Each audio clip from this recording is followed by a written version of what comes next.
नमस्कार, बहुत बहुत स्वागत है आप सबका।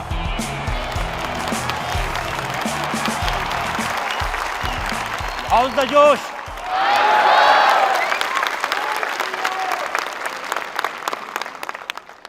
तो सलाम इंडिया के इस स्पेशल शो में आपका बहुत बहुत स्वागत है। चुनाव का महापर्व है, नारों का शोर है, वादे हैं, बहुत सारे दावे हैं और ऐसे समय में, इस शोर में शायद हम ये भूल जाते हैं कि ये चुनाव प्रधानमंत्री के सरकार के 5 साल का अकाउंट लेने का चुनाव होता है। ये वक्त होता है जब प्रधानमंत्री देश की जनता के सामने अपने काम का हिसाब किताब देते हैं, जनता फैसला करती है। हमें फैसला करना है कि पिछले 5 साल में प्रधानमंत्री मोदी ने देश के लिए जो किया वो अच्छा किया या बुरा किया, बहुत किया या कुछ कमी रह गई। हमको फैसला करना है कि इस देश को एक मजबूत सरकार चाहिए। हमें फैसला करना है कि इस देश को एक खिचड़ी सरकार चाहिए या एक ऐसी सरकार चाहिए, एक ऐसा प्रधानमंत्री चाहिए जो पूरी दुनिया में भारत का सिर गौरव से ऊंचा कर सके।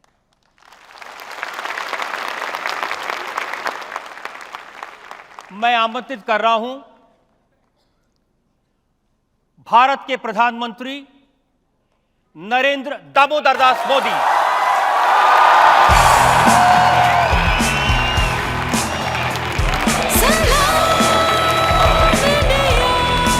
Please welcome prime minister Narendra Modi.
आप सबकी तरफ से स्वागत करता हूं भारत के प्रधानमंत्री नरेंद्र मोदी का। मोदी जी, बहुत बहुत स्वागत है आपका। धन्यवाद रजत जी। लंबे अरसे के बाद आज आपको यहाँ आने का अवसर मिला है।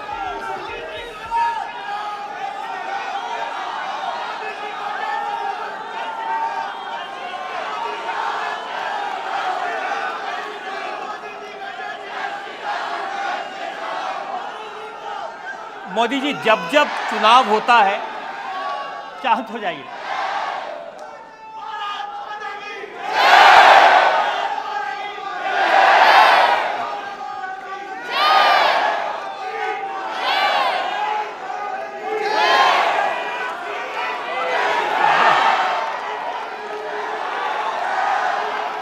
आप लोग जरा अपनी एनर्जी बचा के रखिए। आपको 4 तारीख को भी इस एनर्जी की जरूरत लगेगी।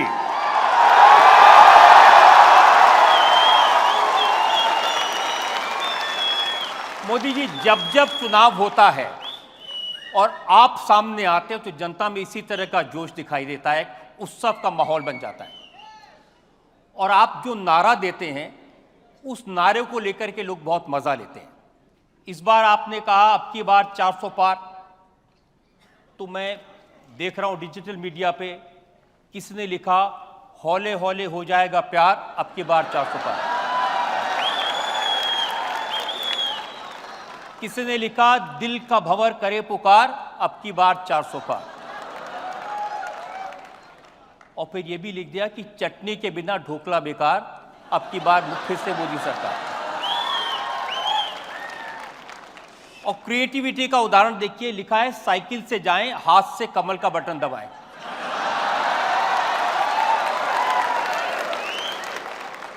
और फिर लिखा बेईमानों के लिए मोदी जहर है, गद्दारों के लिए मोदी कहर है, और देश में मोदी की लहर है।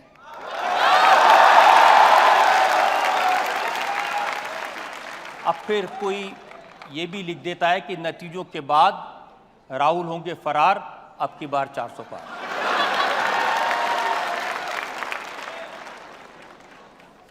तो ये जो दीवानगी है हर चुनाव में दिखाई देती है।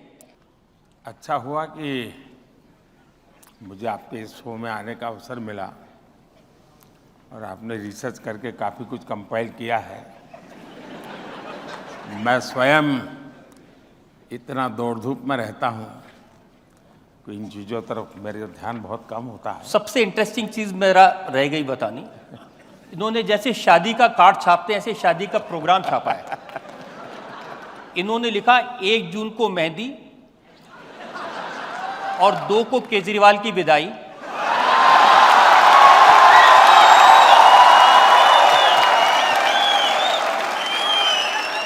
4 जून को ब्रेकफास्ट और उसके बाद हल्दी, और लंच पे रोना धोना शुरू। 3 बजे ईवीएम की डोली में वापसी, 5 बजे विपक्ष की विदाई, 6 बजे विदाई का रोना, और 7 बजे पप्पू जाएंगे इटली।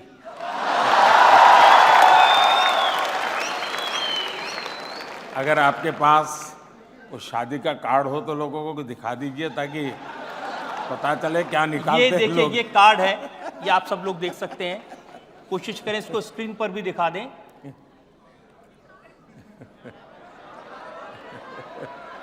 अब ये शादी का कम विदाई का कार्ड ज्यादा लग रहा है।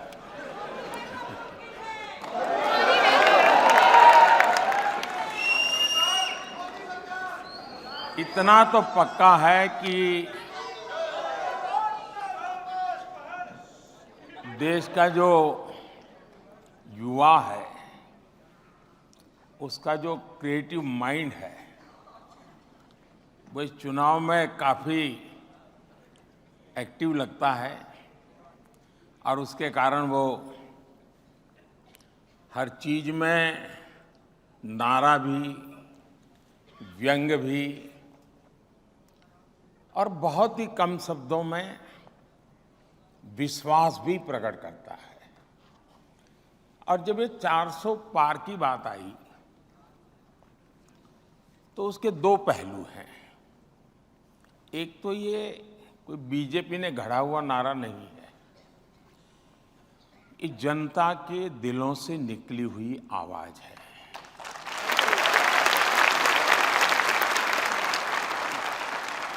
जहां तक मोदी का सवाल है, आप देखते हैं कि 19 से 24 तक हम करीब 360 जीत करके आए थे एनडीए, और सदन में 2-3 दल ऐसे थे जो लगातार हमारे साथ रहते थे। इसलिए एनडीए प्लस देखूं तो हम ऑलरेडी 400 थे। 2019 से 2024 तक सदन में हम 400 थे, यानी 400।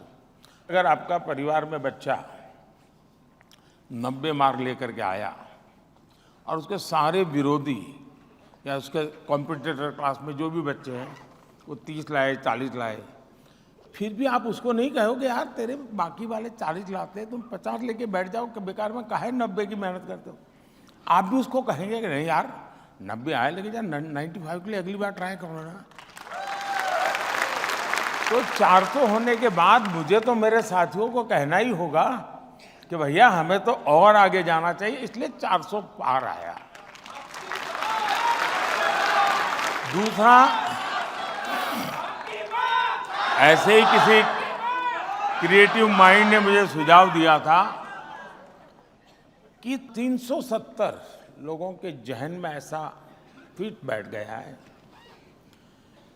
और हिंदुस्तान के आज़ादी के इतिहास में देश की एकता के लिए जो प्रयास हुए उसमें धारा 370 को लेकर जो काम हुआ है वो एक महत्वपूर्ण कदम है भारत के विकास यात्रा में।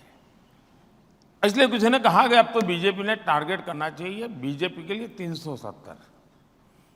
तो उस 370 धारा में से, और ये मुझे कश्मीर के ही किसी साथी ने बताया था कि 370 सीट का कभी, इसलिए मैंने संसद में कहा भाई ऐसे भी लोग हैं जो मुझे कहते हैं कि बीजेपी ने 370 प्राप्त करनी चाहिए ताकि 370 का महात्म्य जनमानस में रजिस्टर हो जाए।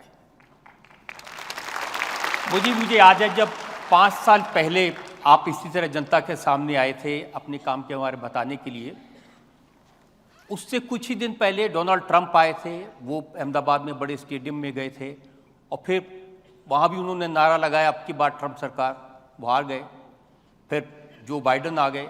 तो जितने विरोधी थे ये कह रहे थे कि अब तो अमेरिका से मोदी के रिश्ते खराब हो जाएंगे, वो तो ट्रंप के साथ थे, अब तो जो बाइडन आ गए। और हम देख रहे हैं टर्म खत्म होते होते जो बाइडन ने आपको बुलाया और व्हाइट हाउस में ऐसा सम्मान किया जो हमने पहले कभी नहीं देखा। I'm honored to be the first to have you here in 15 years. Prime Minister Modi, welcome back to the White House. I cannot imagine His Excellency Modi getting intimidated or being forced to take any steps or actions that would go against the national interests of India and the people of India. And there is pressure against him, I am aware of that.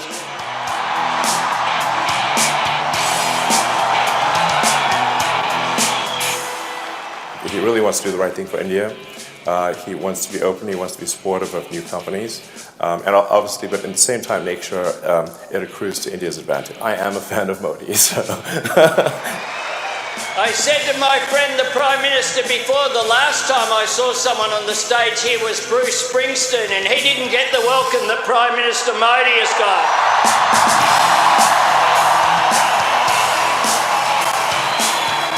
Prime Minister Modi is the boss.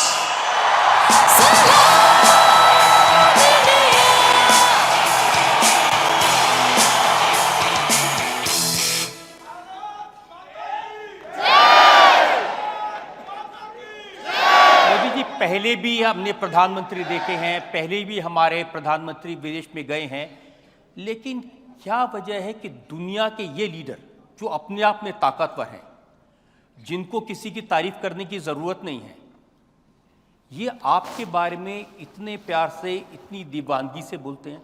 और Putin का ये कहना कि मोदी किसी के आगे झुकते नहीं।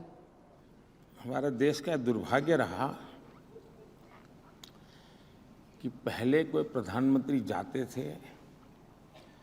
तो पता नहीं चलता था कि गए हैं,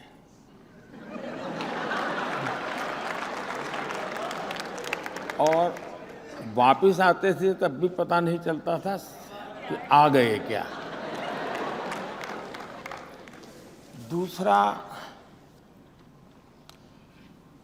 इसमें मोदी नहीं है, ये हम भ्रम न फैलाएं और न हम भ्रम में रहें। मोदी शायद निमित्त हो सकता है और बोलने में शायद सरल है, इसलिए सरलता से उपयोग हो जाता होगा, लेकिन ये जो कुछ भी करिश्मा है वो 140 करोड़ हिंदुस्तानियों का,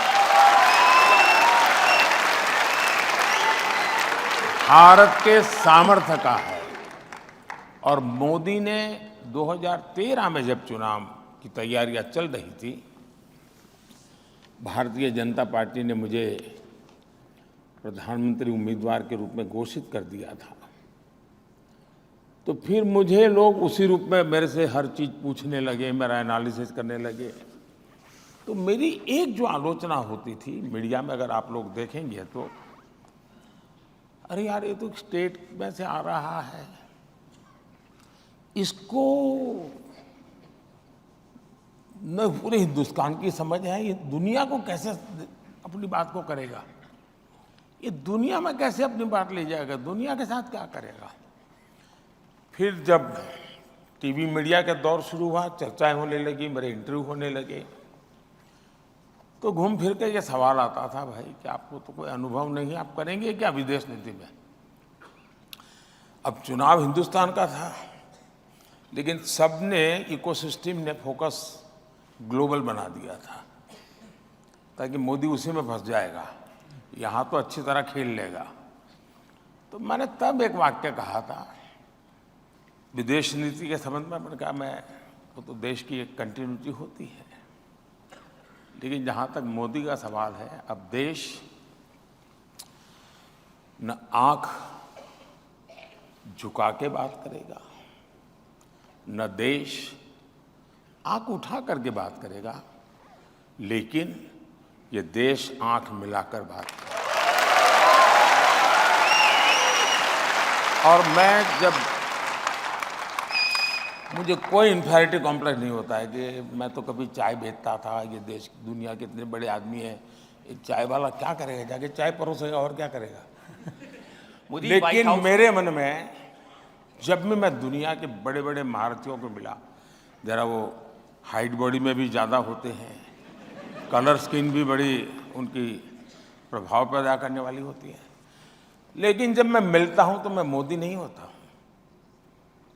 जब मैं हाथ मिलाता हूं तब मुझे पता होता है कि 140 करोड़ देशवासी मेरे साथ हैं, और जब मैं 140 के मिजाज में ही चलता हूं तब मुझे दुनिया बहुत छोटी लगती है। मुझे लगता है मेरे देश के पास कोई कमी नहीं है, सामर्थ्य की कोई कमी नहीं है। मैं इस विश्वास से भरा हुआ होता हूं, और उसका प्रभाव तो होता ही होता है। सामने वालों को लगता है यार ये कल तो ऐसी कोई बात नहीं करता था, पहले तो कोई ऐसे खड़ा भी नहीं रहता था, ये तो यूं खड़ा रहता है। तो फिर भी उनका भी सोचना बदल जाता है जी। हमें भी अजीब लगता है कि प्रेसिडेंट जो बाइडेन जैसा ताकतवर व्यक्ति G7 में आपको ढूंढते ढूंढते आ रहा है, कहाँ गए मोदी जी। ये बात सही है कि मैंने व्यक्तिगत रूप से मेरे संबंध बहुत नजदीकी हैं, खुलेपन के हैं। हर किसी से मेरी ऑफिशियल बातचीत के अलावा इनफॉर्मल बातचीत का दौरा बहुत होता है, मेरे टेलीफोन कॉल्स भी बहुत होते हैं, और मैं इफ्स एंड बट्स वाली बात नहीं करता जी। बादल होंगे तो बारिश होगा वगैरह ऐसी बातें मैं नहीं करता जी। बारिश होगा तो मैं कहूँगा हाँ होगा, नहीं होगा तो मैं कहूँगा नहीं होगा, यानी ब्लैक एंड वाइट में मेरी बात रहती है। तो दुनिया इसे पसंद करती है, दुनिया गोलमोल चीज़ों के बजाय उनको पता है। जैसे मैं रशिया से इन दिनों पेट्रोलियम वगैरह लेता हूँ, क्योंकि मुझे तो मेरे देश के लोगों को, दुनिया में जो पेट्रोल की महंगाई आई है मेरे देश के लोगों पर न पड़े, तो मुझे जहाँ से सस्ता मिलेगा मैं लूँगा, क्योंकि मैं तो मेरे देश के लिए जी रहा हूँ। कोई मेरी तारीफ करे के लिए मैं थोड़ा पैदा हुआ।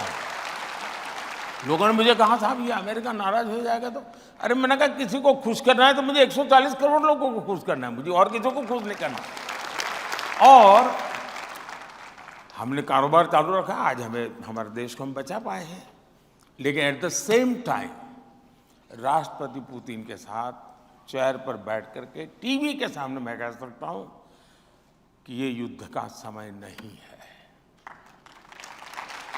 और इसलिए दुनिया मेरे विषय में दुविधा में नहीं है, और उसको लगता है ये हिंदुस्तान का मिजाज है जो मोदी बोल रहा है। लेकिन मोदी जी पहले भी हमारे नेता जाते थे, वो बड़े बड़े नाम वाले नेता जाते थे, या तो आप अमेरिका के साथ रहेंगे या रशिया के साथ रहेंगे, ये बोलोगे तो वो नाराज हो जाएगा, वो बोलेगा तो ये नाराज हो जाएगा। ये बैलेंस आपने चेंज किया। ये मूलभूत हमारी एक मुझे लगता है कि उस समय जो मूलभूत सोच रही थी वो ये थी इक्वल डिस्टेंस वाली, यानी हम सबसे इक्वल डिस्टेंस बना करके रहते हैं। दूरी बनाना ये मानदंड था। मैंने आकर के इसको बदला। हम दुनिया से जितनी हो सके उतनी नजदीकी करेंगे। डिस्टेंस वाला शब्द ही मैंने निकाल दिया। इससे क्या हुआ कि किसी को लगता है अच्छा वो मिस्टर ए आगे गया, तो बी को लगता है यार मैं रह गया तो वो भी आगे आता है। फिर इधर से सी को लगा कि मोदी के पास वो तो पहुंच गया, यार मैं रह गया तो इधर वाला डी आता है। तो सब लोगों को अब लगता है कि हिंदुस्तान के पास जाना चाहिए और ग्लोबली कंपटीशन है हिंदुस्तान के निकट आने की। हमने विदेश विभाग ने पहले काम ऐसा किया कि दूरी बनाए रखो। क्यों? तो भाई हमारी चलेगी। आज मेरी स्थिति ये है, अब देखिए एक घटना मैं बताता हूं। मैं इजराइल जा रहा था तो सभी ये जो बुद्धिमान लोग होते हैं ना, जो इस दुनिया में बड़े हुए हैं, मुझे एडवाइस करते थे कि साहब इजराइल जाते हैं तो पैलेस्टाइन जाना ही चाहिए। भारत में सेकुलरिज्म का अर्थ यही है कि अगर आप हनुमान जी के मंदिर गए तो शाम को इफ्तार पार्टी करनी पड़ेगी। ये ऐसी साइकी बनी हुई है जी। तो मैंने सोचा भाई मैं स्टैंड अलोन यात्रा करूंगा, इजराइल से अकेला जाऊंगा, इजराइल से वापस आऊंगा, मैं पैलेस्टाइन नहीं जाऊंगा। लेकिन मैंने ये कहा कि मैं पैलेस्टाइन भी जाऊंगा तो सीधा पैलेस्टाइन जाऊंगा और वापस आऊंगा। मैं ये क्लब करके हमारे देश के सेकुलरिज्म की जो विकृतियां हैं मैं उसका शिकार नहीं होने वाला। और देश की आजादी के बाद मैं पहला प्रधानमंत्री था जो इजराइल गया, शान से कार्यक्रम किए, तब वापिस आया। 2-3 महीने के बाद मेरा पैलेस्टाइन का कार्यक्रम बना तो मैं सीधा पैलेस्टाइन गया। तो वहाँ पर जाते समय लॉजिस्टिक प्रॉब्लम था, मुझे हेलीकॉप्टर की ज़रूरत थी। मैं जॉर्डन से जाने वाला था तो जॉर्डन के किंग जो मोहम्मद साहब के सीधे वारिस है, जॉर्डन के किंग मोहम्मद पैगंबर साहब के डायरेक्ट वारिस है, उनको पता चला कि मैं ऐसे ही वहाँ से पास हो रहा हूँ। उनका जी नहीं, मैं अपना कार्यक्रम बदल करके जॉर्डन वापस आऊँगा, आप मेरे आइए, हम बैठेंगे और आपको हेलीकॉप्टर आपके देश से लाने की जरूरत है, मेरे हेलीकॉप्टर में जाएंगे और पूरी यात्रा में मेरी व्यवस्था रहेगी। जॉर्डन के किंग एक ऐसा प्रधानमंत्री जो कुछ दिन पहले इजराइल जाके आया हुआ है। इतना ही नहीं, मैं जॉर्डन के किंग का हेलीकॉप्टर में जब जा रहा था पैलेस्टाइन तो इजराइल के 6 विमान उनके एयरफोर्स के वो उसको एस्कॉर्ट कर रहे थे और मुझे यानी जॉर्डन सम्मान दे रहा है, मुझे इजराइल सम्मान दे, और मैं जा रहा था पैलेस्टाइन, वो इजराइल को मालूम था, फिर भी वो मेरा सम्मान कर रहे थे। जब मैं मेरा कहता हूं, मैंने मोदी की बात नहीं करता हूं, मेरे देश की बात कर रहा हूं। और जब पैलेस्टाइन गया तो उतना ही सम्मान दिया गया मुझे पैलेस्टाइन में जितना कि इजराइल में। इसका मतलब ये हुआ, अब देखिए अभी कुछ ही दिन पहले हमने चाबहार में एक बहुत बड़ा एग्रीमेंट किया है ईरान के साथ, और मैं बताता हूं सेंट्रल एशिया के लिए बहुत बड़ा गेम चेंजर बनने वाला है। आपने देखा होगा कल अफगानिस्तान के तालिबान लोगों ने बहुत तारीफ की है हमारे इस निर्णय की। अमेरिका ने ईरान पर सैंक्शन लगाए हुए हैं, इजराइल और ईरान के बीच में युद्ध होते होते बच गया है। ऐसी संकट की घड़ी में भी ये दुर्भाग्य है कि वहाँ के राष्ट्रपति जी, वो भी मेरे अच्छे मित्र हैं, उनको हमें खोना पड़ा। और मिस्टर रईस जो जिनका अभी एक्सीडेंट में मृत्यु हुई, उनकी पत्नी भी हमारी अलीगढ़ यूनिवर्सिटी के साथ उसका बहुत अच्छा निकट संबंध है, यानी जीवन संबंध है। तो मेरे एक प्रकार से अच्छे घरेलू इन लोगों से संबंध है। तो एक अच्छे साथी को मैंने खोया, इसका दुख भी है। लेकिन उनके मृत्यु के कुछ ही समय पहले हमने चाबहार का एग्रीमेंट किया।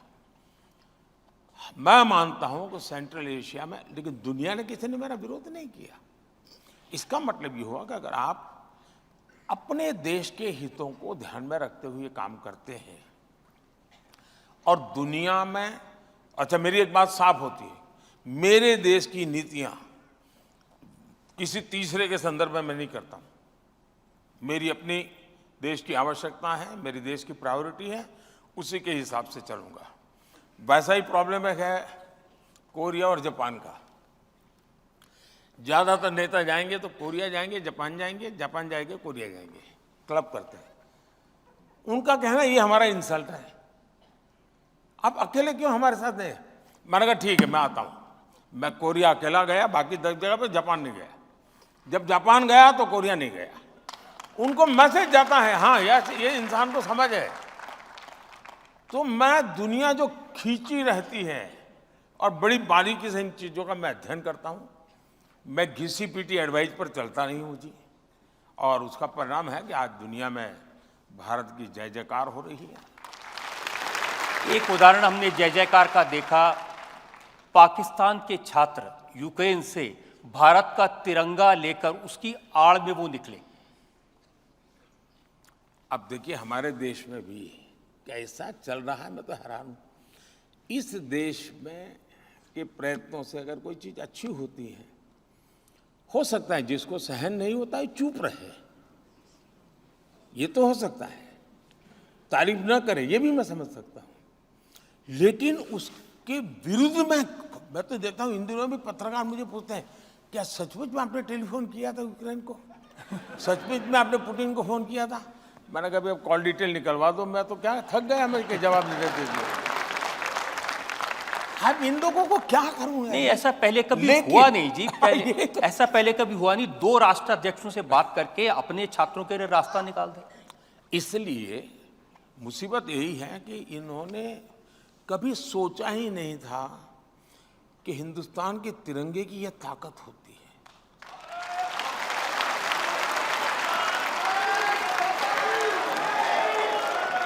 और मेरा पहला अनुभव मैं बता दूं, मैं चीज़ों को ऑब्जर्व करता हूं, स्टडी करता हूं, एनालिसिस करता हूं।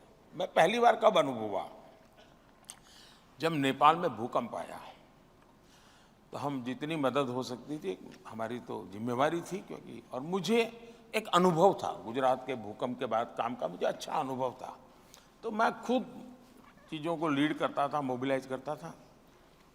लेकिन मैंने वहाँ देखा दुनिया के करीब 40 देश के लोग होंगे जिनको हमने कोई न कोई मदद करके नेपाल से बाहर निकाला। तो उस दिन मैं समझ गया कि अब तक ह्यूमैनिटेरियन ग्राउंड पर हेल्प, इसका ठेका पश्चिम का है। मैंने तय किया ये ठेका मेरा रहेगा। और इसलिए आपने देखा होगा कोविड में हम लोग चाइना से लोगों को वापस लाए, तो बहुत सारे अन्य देशों के लोगों को लेके आए। यमन में मुसीबत आई, हम अन्य देशों के लोगों को ले आए और उनको बाद में उनके देश में भेजा। अभी सूडान में हुआ हमारे देश के साथ, वहां भी अन्य देश के लोग फंसे थे, उनको भी ले आए।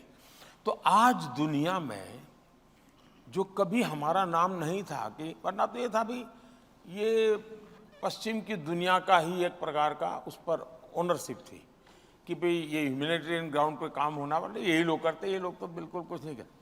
आज स्थिति ये है कि भारत, आप क्या करोगे मुझे पूछते हैं लोग, आप कैसे करोगे पूछते हैं, और मैं करता भी हूँ।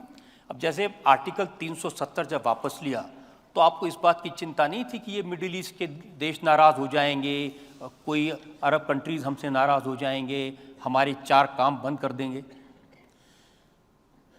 अब देखिए बहुत अच्छा सवाल है, और ये जवाब मेरा शायद थोड़ा लंबा हो जाएगा, और शायद पहली बार मैं इस विषय को आपने मुझे ऐसी जगह पे छू लिया है कि शायद मैं कोशिश कर रहा हूँ इसको आर्टिकुलेट करने की, क्योंकि एकदम से आपने पूछा है तो। लेकिन हमारे देश में जब भी कश्मीर की बात आती थी तो 70 साल तक इसको इंटरनेशनलाइज किया गया। दुनिया का हर देश कश्मीर के मुद्दे पर भारत को कटघरे में खड़ा करता था।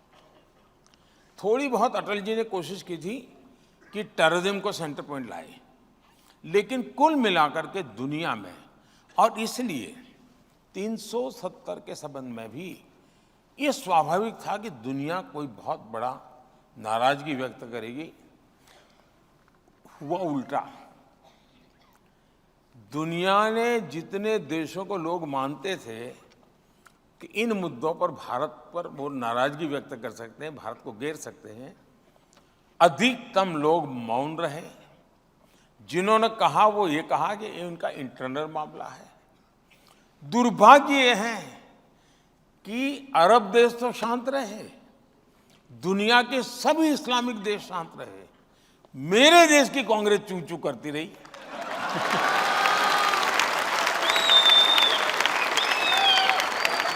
ये मेरे दिमाग में नहीं बैठ रहा है ये। इसका मतलब ये हुआ कि ये एक ऐसी मानसिक विकृतियों से भरी पड़ी हुई इनकी सोच है। दुनिया ने, और अच्छा 370 के बाद मैं दुनिया के कई इस्लामिक देशों में बहुत बड़ा सम्मान प्राप्त करके आया हूं, मुझे कोई दिक्कत नहीं हुई। 370 के बाद मेरे 8 लोगों को, मेरे देशवासियों को फांसी हुई थी। 370 के बाद की घटना है, उनको जिंदा वापस लेके आ गए। उस समय मोदी जी, मैं बहुत सारे जो हमारे ऑपोजिशन के लोग हैं उनके बयान सुनता था। जब कतर में हमारे लोगों को फांसी की सज़ा हो गई, वो जेल में थे, ओवैसी ने कहा, अरे मोदी जी तो कहते थे उनके बड़े संबंध हैं, क्या हुआ? अरे ये तो विश्वगुरु बनते थे, क्या हुआ? किसने कहा कि कतर, मोदी जी कहते थे इज़ माई सेकेंड होम, अब कुछ नहीं कर पा रहे। या तो उन्होंने मोदी का पूरा स्टडी नहीं किया है, या तो वो मोदी की बात आई उस समय मीडिया में जाएंगे तो थोड़ी जगह मिल जाएगी इसलिए चले जाते हैं। क्योंकि मोदी एक ऐसी ब्रांड है जिसके कारण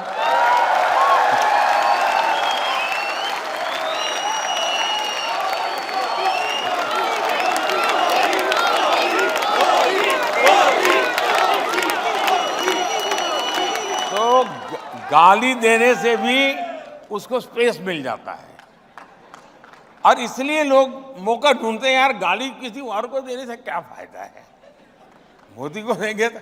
और इसलिए जल्दबाजी, उनको पता होना चाहिए कि यार कुछ तो होगा, ये कुछ तो चलता होगा, बोलता नहीं है, कुछ करेगा, ये इनको समझ होनी चाहिए। अब इतने साल हो गए, अब मेरा और मेरे कोई सीक्रेट कुछ नहीं है, ओपन है जी। कोई ढंग से इस बराबर स्टडी करे, मीडिया के लोग भी नहीं करते जी, माफ करना। ढंग से स्टडी करे तो वो कह सकता है ये हुआ है ना, देखिए 3 दिन के बाद मोदी ये कदम उठाएगा, 5 दिन के बाद ये उठाएगा, 7, आप तय कर सकते हैं। लेकिन आपको तैयारी नहीं, क्योंकि आपने एक बनी बनाई परसेप्शन में जीना चाहते हो, उसी को फैलाओ और उसके अनुकूल कुछ एनेक्डोट मिल जाए तो ढूंढते रहते हो। इसके कारण सारे के सारे लोग फेल हो जाते हैं। इस बार भी उनको लगता था कि 400 पार, आखिरकार स्थिति क्या हुई? इन सबको कहना ये पड़ रहा है कि 400 पार नहीं हो सकती। ऑपोजिशन क्या कहता है?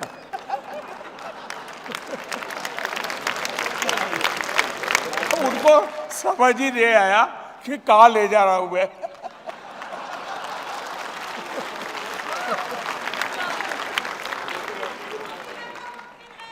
तीन चरण के बाद किसी ने उनको कहा कि क्या आप पूरा कैंपेन ये लड़ रहे हो कि मोदी 400 पार जाएगा कि नहीं जाएगा? अब एक नई सलाह आपको दी गई है कि भाई पाकिस्तान से जरा डर के रहो, उसके पास न्यूक्लियर बम है।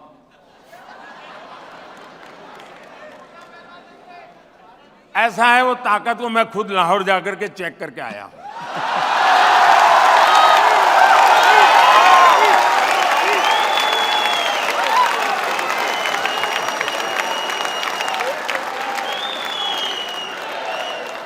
और बिना कोई सिक्योरिटी चेक में सीधा चला गया था। और वहां पर एक रिपोर्टर रिपोर्ट कर रहा था, अल्लाह तौबा, हाय अल्लाह तौबा, ये बिना वीजा कैसे आ गए? ये चर्चा थी टीवी पे, ये बिना वीजा कैसे आ गए? अरे वो तो मेरा ही देश था यार किसी जमाने में।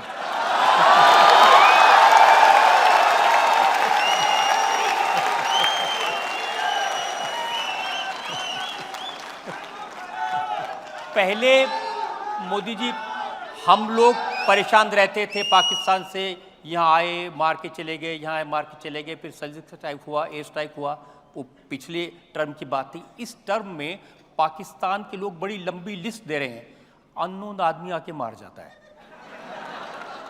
मुद्दा वो नहीं है। पाकिस्तान के लोग परेशान हैं, मैं जानता हूं, उनकी परेशानी का कारण भी मैं हूं, ये भी मैं जानता हूं। लेकिन दुख इस बात का है, जब मेरे देश का ही एक व्यक्ति, जिम्मेवार व्यक्ति, जिम्मेवार पार्टी का व्यक्ति ये कहे कि कसाब को, यानी कसाब ने हमारे देशवासियों को नहीं मारा था, हमारे देशवासियों ने ही हमारे देशवासियों को मारा था। पाकिस्तान की फेवर में, कसाब की फेवर में, मेरे देश के एक पार्टी जो सालों तक सत्ता में रही है, जब 26/11 हुई तब वो पावर में थे, उनकी तरफ से जब ये बयान आ जाए कि ये कोई पाकिस्तान के लोगों ने आतंकवाद नहीं किया था, हिंदुस्तान के लोगों ने किया था, तब जाकर के माथा शर्म से झुक जाता है, बहुत दर्द होता है। मुझे मेरी वहां से खबर आए कि भाई हमारा ये मारा, हमारा वो मारा, हमारा ठिकाना मारा। अब वो रोते रहे वो तो मैं समझ सकता हूं जी, यहां वाले क्यों रोते मैं समझ नहीं रहा हूं। यहाँ वालों ने एक और ऐसी बात कही थी जो बहुत शर्मनाक है। जब राम मंदिर बन के तैयार होने वाला था तो उद्धव ठाकरे की पार्टी के प्रवक्ता ने कहा कि ट्रेन में राम भक्तों को ले जाएंगे और पाकिस्तान की मदद से उस ट्रेन के ऊपर गोले बरसाएंगे, लोग मर जाएंगे, दंगे होंगे और फिर मोदी जी चुनाव जीत जाएंगे।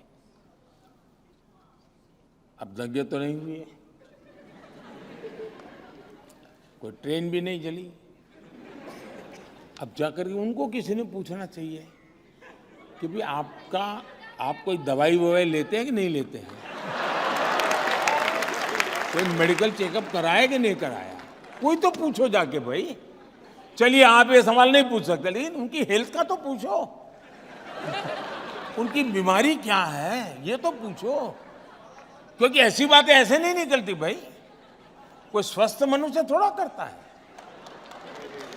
तो सचमुच में आप जैसे लोग और आप लोगों की पहुंच हर जगह पे होती है, जरा पूछो तो भाई, अब तबीयत ठीक है ना, ये पूछना चाहिए उनको। कुछ नहीं हुआ फिर भी 400 पार।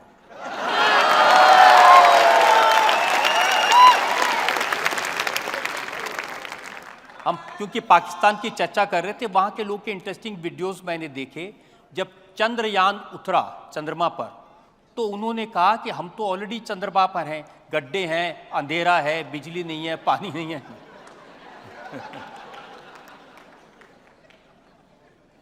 ऐसा है, उनके लिए झंडे पर चांद है तो बहुत कुछ है, मेरे लिए चांद पे झंडा हो वो सब कुछ है।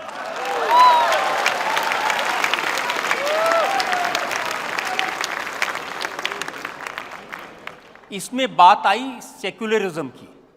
आपने जहां पर हमारा चंद्रयान उतरा उसका नाम शिव शक्ति स्थल रख दिया। ये देश का दुर्भाग्य है कि हर चीज में वोट बैंक के नजरिए से देखा जाता है। कोई मुझे कहे कि शिव शक्ति से इतराज क्या है जी, इस सृष्टि के नियंता है, और मेरा गुनाह ये कि मैंने कहा कि चंद्रमा पर जहां पर मेरा चंद्रयान लैंड किया था उस पॉइंट का नाम मैं किसी भी बीजेपी के नेता का रख सकता था, कोई मुझे मना नहीं करता, क्योंकि उन्होंने वो परंपरा बनाई थी। लेकिन मैंने वैसा नहीं किया, मैंने शिव शक्ति रखा। तो वो इनके दिमाग पर ऐसा उसका असर था, बोल तो पाए नहीं, लेकिन बाद में कोई 1 साल के बाद उन्होंने बयान दिया कि हिंदू में जो शक्ति है ना, मैं उस शक्ति का नष्ट कर दूंगा। अब वो मुझे पता है यार, उस दिन का जहर वहां तक पड़ा हुआ है, लेकिन उनको मालूम नहीं है कि मैंने शिव और शक्ति दोनों बोला है, और शिव में जहर पीने की ताकत भी तो बहुत होती है।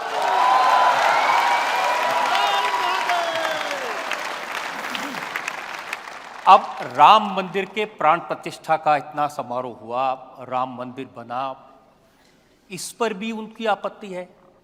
उनका कहना है कि इसको आपने बीजेपी का समारोह बना दिया। पहले तो लगता था कि शायद सेकुलरिज्म की उनकी जो विकृत मानसिकता है उसका परिणाम होगा कि वो 70 साल तक इस मामले को अटकाने के लिए जो भी कर सकते हैं करने की कोशिश की। उनको लगता था कि इस मुद्दे को इस प्रकार से रखेंगे तो उनकी वोट बैंक सुरक्षित रहेगी। लेकिन राम मंदिर बन जाने के बाद वोट बैंक सुरक्षित रहने का मुद्दा ही नहीं था, क्योंकि वो मुद्दा उस प्रकार से उनके काम आने वाला नहीं था। उसके बाद जब विरोध किया तो मुझे लगता है कि 70 साल तक उन्होंने जो किया वो सिर्फ वोट बैंक के लिए कि इतना ही नहीं है, वो मन से, वचन से, कर्म से राम विरोधी है। राम के प्रति इनके मन में घोर रोष है और इसका परिणाम है कि अभी भी, अब देखिए कोई बच्चा रास्ते में जय श्री राम बोले तो मैं शायद बोलूंगा जय श्री राम। कोई मुझे कोई ग्रीट करे नमस्ते तो मैं करूंगा नमस्ते, कोई मुझे कहे हेलो तो मैं कहूंगा हेलो, कोई कहेगा जय श्री राम तो मैं कहूंगा जय श्री राम। आपने देखा होगा जब वो जाते हैं कोई जय श्री राम बोलता है तो उनके चेहरे की सारी रेखाएं बदल जाती हैं, मुंह पे ताला लग जाता है, पता नहीं वो क्या क्या करने लग जाते हैं। अब अरे आप बोल दो यार जय श्री राम, क्या जाता है आपका? यानी इतना। और दूसरा देखिए, मैं कहूंगा ये राम जन्मभूमि ट्रस्ट के जो ट्रस्टी है ना, मैं उनको सच में बधाई दूंगा, क्योंकि राम मंदिर तो न्यायालय के निर्णय के बाद हो रहा है। सारी दुनिया को मालूम है कि न्यायालय में भी रुकावट डालने का काम कौन करता था। 19 में तो यहां तक कह दिया था कि जजमेंट अभी मत लाओ वरना बीजेपी को फायदा होगा। न्यायालय में कहा गया था, कांग्रेस की तरफ से कहा गया था। चलिए ये सब तो छोड़े, अब न्यायालय इसके बावजूद भी ये राम जन्मभूमि ट्रस्ट के लोग उनके घर गए और जाकर के सम्मानपूर्वक निमंत्रण दिया कि भाई जो हो गया होगा, भूल जाओ, आइए आप भी आइए। जैसे वो उनके यहाँ गए वैसे ही जो 2-2, 3-3 पीढ़ी से अदालत में लड़ाई लड़ रहे थे अंसारी परिवार, उनके बेटे इकबाल अंसारी जो भी अदालत में राम जन्मभूमि के खिलाफ केस लड़ रहे थे, बाबरी मस्जिद के लिए लड़ाई लड़ रहे थे, उनको भी निमंत्रण दिया कि भाई चलिए अब तो न्याय का निर्णय हो चुका है न्यायालय का, आप आइए, आप देखिए साहब निर्णय देश करे। इकबाल अंसारी जो कि जीवन भर उनका परिवार बाबरी मस्जिद के लिए अदालतों में लड़ता रहा, राम जन्मभूमि के विरुद्ध में लड़ता रहा, लेकिन चूंकि सुप्रीम कोर्ट ने न्याय दिया है, वो स्वयं प्राण प्रतिष्ठा के कार्यक्रम में आकर के बैठे और इन लोगों ने बहिष्कार किया। तब जाकर के चिंता होती है कि क्या सोच है। इतना ही नहीं, मुझे बाद में अभी पता चला कि श्रीमान इकबाल अंसारी वो कोई अमीर व्यक्ति, वो सामान्य परिवार के व्यक्ति हैं। उन्होंने भगवान राम मंदिर का जो एक मॉड्यूल था लकड़े का, वो कहीं से खरीद के लाए और उनका जो पीएसओ था वो हिंदू है, उसको उन्होंने गिफ्ट किया। इकबाल अंसारी ने गिफ्ट किया उनको। इसका मतलब ये हुआ कि वो उनको लगता था कि ये मेरा हक है इसलिए मैं लड़ता हूं, लेकिन न्यायालय ने एक बार निर्णय किया, उसको उन्होंने सिर आंखों पर चढ़ाया। तो इकबाल अंसारी को मैं सेकुलरिज्म सही है कि इनका सेकुलरिज्म सही है, ये चिंता का विषय है देश के लिए। इसीलिए आजकल आपको सांप्रदायिक, कम्युनल, हिंदू मुसलमान करने वाला कह रहे हैं। ऐसा है कि या तो किसी ने नई डिक्शनरी लिखनी पड़ेगी, क्योंकि सारी डिक्शनरी खाली हो गई। मुझे गाली देते देते सारी डिक्शनरी के शब्द प्रयोग खाली हो गए हैं। अब उनके पास कोई गालियां ही नहीं बची हैं, तो घूम फिर करके वो हिंदू मुसलमान बोले बिना उनकी वोट बैंक को वो जगा नहीं सकते, क्योंकि काम तो किया नहीं। 60 साल तक किसी मुसलमान बच्चे को पढ़ाया होता, उसको कहीं अच्छा रहने के लिए घर दिया होता, उसको टॉयलेट दिया होता, उसके घर में बिजली दी होती, बच्चों की अच्छी, वो तो किया नहीं। तो उनको डराओ, मार देंगे, ये आएंगे तो काट देंगे, ये मोदी है। अब फिर उसमें योगी जोड़ दिया।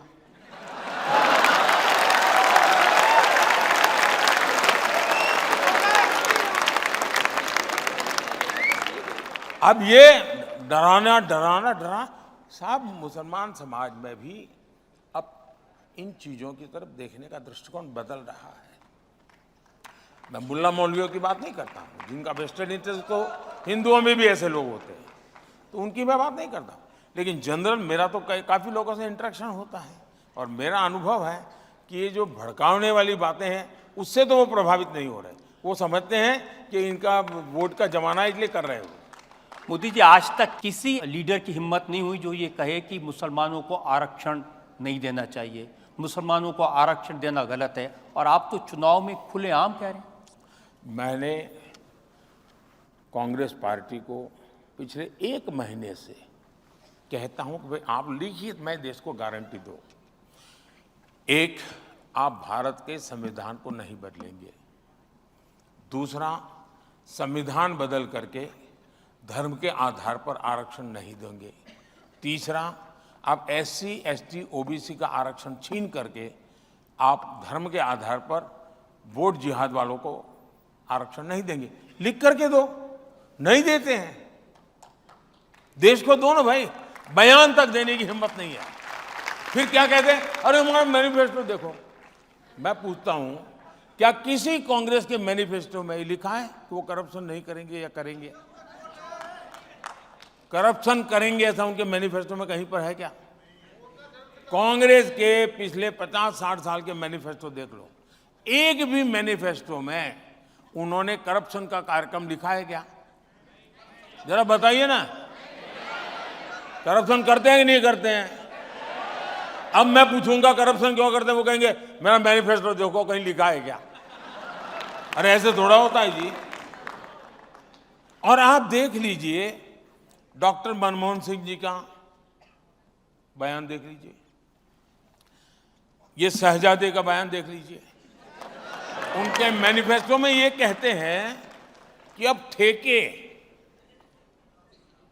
धर्म के आधार पर दिए जाएंगे।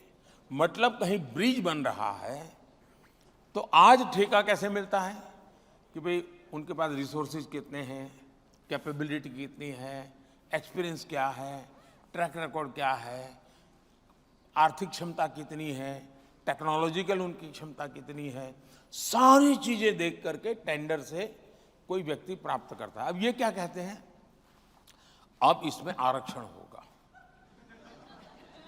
अब मुझे बताइए साहब, वो ब्रिज बनाना है कि आपको आपके चुनाव जीतना है और कुछ काम है क्या? इतना ही नहीं, इन्होंने यहां तक मैनिफेस्टो में कहा है कि खेल में भी अब वो धर्म के आधार पर आरक्षण लाएंगे। अरे भाई, खिलाड़ी सुबह 4 बजे उठ करके पसीना बहाता है जी, तब जाकर के खिलाड़ी बनता है। जिंदगी के 15-20 साल वो खपा देता है, और आप कहोगे ठीक है भाई, तुम उस माँ की गोद से पैदा हुए, तुम नहीं हो सकते, उस माँ की गोद से पैदा होकर वो आ जाएगा। ये कैसे हो सकता है? और ये हिम्मत इनकी ऐसी चीजें मैनिफेस्टो में लिखने की। क्या देश ऐसे चलाएंगे क्या? हमारा मंत्र है सबका साथ सबका विकास। लेकिन मोदी जी, ऐसी बातें खान मार्केट गैंग का नाम लेकर के आज तक किसी की हिम्मत नहीं हुई कहने की जो आप कह रहे हैं इतने खुले। ऐसा है कि मुझे आगे पीछे कोई रोने वाला नहीं है।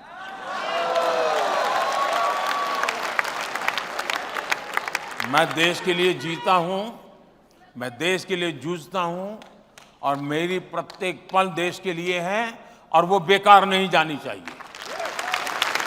मैं मेरी हर पल देश को दे रहा हूं, लेकिन मैं वेस्टेज नहीं होने दूंगा मेरी एक भी पल को।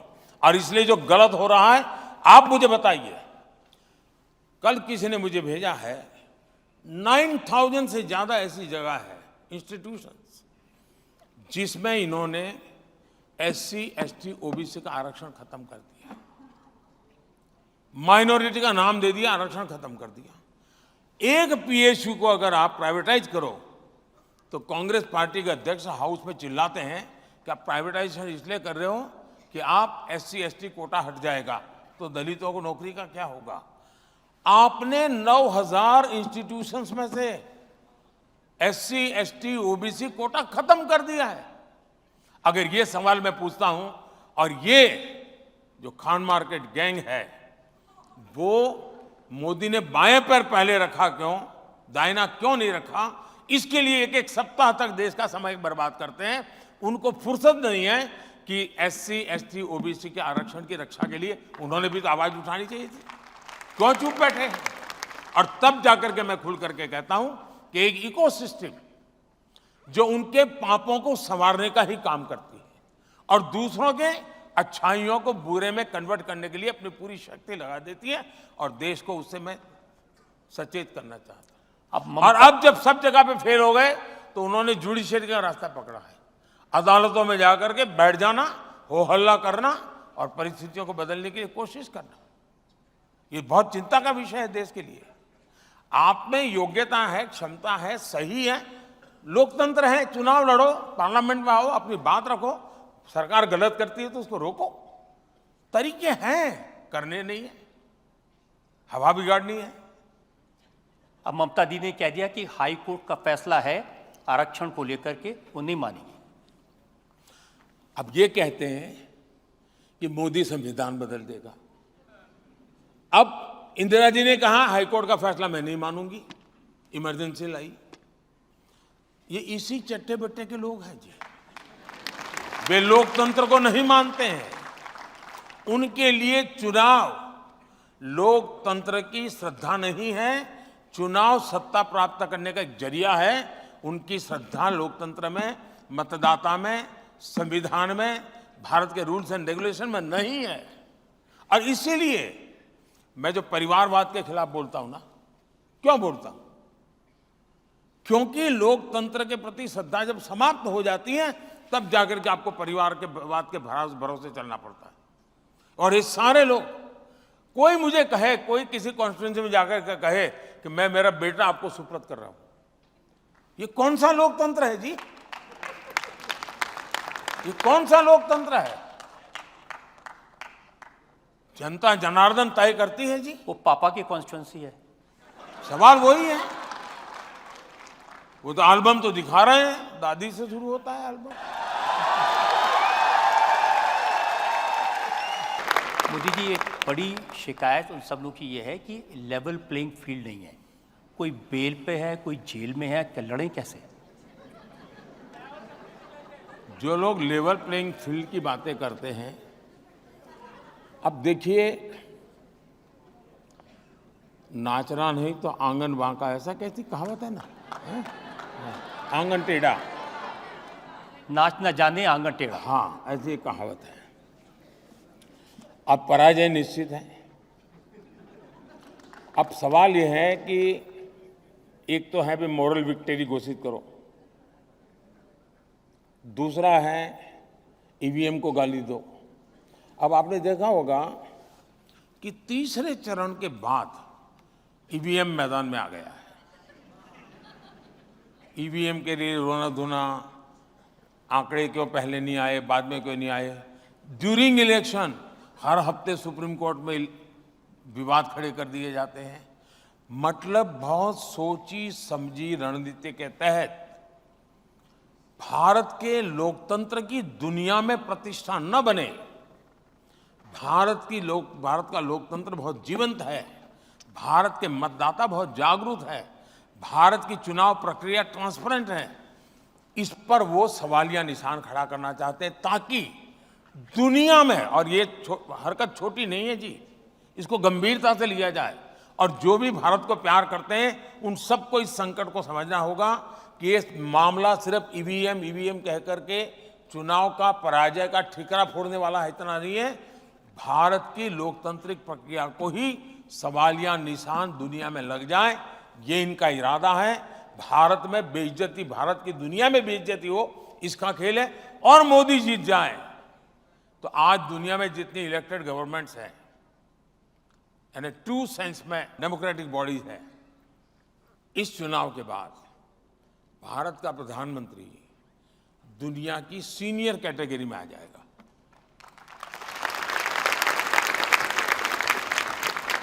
हर ग्रुप में वो सीनियर मोस्ट होगा डेमोक्रेटिक वर्ल्ड में।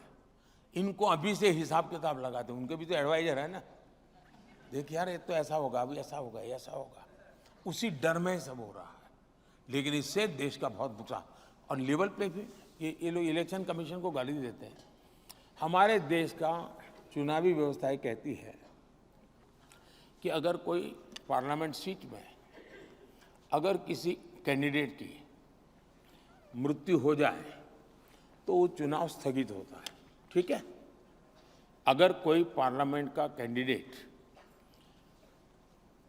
उसका स्वर्गवास हो जाए तो वो सीट चुनाव स्थगित हो जाता है, उसकी डेट बाद में आ जाए। कोई मुझे बताए कि राजीव गांधी नाम का एक व्यक्ति जो पार्लियामेंट के चुनाव का कैंडिडेट था, उनकी आतंकवाद में हत्या हो गई, उनकी सीट कैंसिल होनी चाहिए थी, रुकनी चाहिए थी चुनाव, लेकिन उस समय के इलेक्शन कमीशन ने पूरे देश का चुनाव रोक दिया, कोई लॉजिक नहीं था। और करीब 21-22 दिन दिए और उनके अस्थि लेकर के पूरे देश में यात्राएं चली और फिर चुनाव की डेट दी गई। तो कौन सा लेवल पे भीड़ था देश के इलेक्शन कमीशन का? और बाद में वो खुद कांग्रेस के कैंडिडेट बन के अडवाणी के खिलाफ चुनाव लड़ रहे थे। आप इलेक्शन कमीशन की बातें करते हो। और इसलिए जो न्यायिक हो रहा है वो उनको लेवल प्ले फील्ड नहीं लगेगा। बहुत स्वाभाविक है, क्योंकि उन्होंने अब तक स्पेशल कैटेगरी, स्पेशल फायदा ही उठाया। मेरी पार्टी के अध्यक्ष, दुनिया की सबसे बड़ी पॉलिटिकल पार्टी, मान्य ऑपोजिशन पार्टी, 26 जनवरी 15 अगस्त को मेरी पार्टी के उस समय के अध्यक्ष को 7वीं 8वीं लाइन पे सीट मिलती थी। पार्टी के अध्यक्ष, इस देश के किसी इकोसिस्टम को नोटिस करने का मूड नहीं था। राजनाथ जी अध्यक्ष थे और मैं देखा कि 15 के अंदर उनका एक एमपी जो पार्टी का अध्यक्ष भी नहीं था, उसको 4वीं 5वीं रो में सीट थी। देश भर में तूफान मच गया, अपमान कर दिया। यानी ये कैसी आप लोग दरबारी करते हो? किसकी दरबारी करते हो आप लोग? मेरा सवाल है ऐसे लोगों पर, क्या ये लोकतंत्र है? लेवल प्ले है क्या? और जब सच बोलते हैं तो आप लोगों को बुरा लगता है, और अगर सच बोलने की कोई सजा होती है उससे भुगतने के लिए मोदी हमेशा तैयार होता है। देखिए, उनको एक बात बहुत बुरी लगी है कि चुनाव से पहले 2 मुख्यमंत्रियों को जेल में डाल दिया। कोई जेल में डालता है क्या? मुझे बताइए। आपने नोटों के ढेर देखे कि नहीं देखे? आप नोटों के ढेर देख करके आपको क्या लगता है? क्या ये मेहनत की कमाई के पैसे हैं क्या? नोटों के पहाड़ पकड़े जा रहे हैं। अब नोटों के पहाड़ पकड़े जाएं और सरकार कुछ करेगी नहीं तो आप कहेंगे यार कुछ एडजस्टमेंट हो चुका है पीछे से। आप यही कहेंगे। आप दिल्ली के बच्चों की जिंदगी बर्बाद करते हैं। हर स्कूल के बगल में शराब के ठेके लगा दिए जस्ट करप्शन करने के लिए और न्यायिक प्रक्रिया से। और अगर किसी को देखना है तो सुप्रीम कोर्ट ने झारखंड के सीएम के लिए कल क्या कहा है, दिल्ली के मंत्री के लिए 2 दिन पहले हाईकोर्ट ने क्या कहा है। कोर्ट करती है निर्णय, हम नहीं करते। न हम किसी को जेल भेज सकते हैं, न हम किसी को जेल में रख सकते हैं। ये निर्णय अदालत करती है। और मेरा मत है, अगर रेलवे के टिकट चेकर को आप तनख्वाह देते हो, उसका काम है ट्रेन में टिकट चेक करे और बिना टिकट वाले को जुर्माना करे, उसका काम है। आप काम करने वाले की तारीफ करोगे कि नहीं करोगे? मान लीजिए कहीं से हेरोइन पकड़ा गया 1500 करोड़ का, तो हेरोइन पकड़ने वाले को आप तारीफ करोगे कि नहीं करोगे? किसी गांव में किसी जगह पे चोरी हो गई और किसी पुलिस वाले ने हिम्मत करके चोरी पकड़ ली, तो गांव वाले मिलकर के उसका सम्मान करते हैं कि नहीं करते हैं? ईडी 2200 करोड़ रुपया कैश पकड़ के लाया है। देश में पब्लिकली ईडी का सम्मान होना चाहिए। चिल्लाते क्यों हो? इसका मतलब है कि 2200 करोड़ आपका गया है। इस आप में तो कोई दर्द है क्या? 2200 करोड़ गया है उसका? आप में से किसी को दर्द है क्या? जिसको दर्द है वो रो रहा है, वो चिल्ला रहा है। मतलब 2200 करोड़ में कहीं कहीं उनका हिस्सा है। अब उनके 10 साल में 34 लाख रुपया कब्जा हुआ। एक स्कूल बैग में बच्चा लिख करके जाए इतना। हमने 2200 करोड़ पकड़ा, मतलब 70 टेम्पो चाहिए, 70 उसको भरने के लिए। ईडी काम कर रहा है। और मेरा एज ए प्राइम मिनिस्टर मैं 2014 का चुनाव इसी मुद्दे पर लड़के आया हूं। देश की जनता ने इसी काम के लिए मुझे बिठाया है। मोदी जी, पहले ऐसा नहीं होता था, आपने ये नई चीजें शुरू की हैं। कोई नेताओं को नहीं पकड़ता था, वो राजनीति में आते इसलिए थे कि करें और बचे रहें। देश की जनता यही कहती है कि आप छोटे छोटे लोगों को तो जेल में डाल देते हो और बड़े बड़े खिलाड़ी छूट जाते हैं। अब ये देश में होगा नहीं।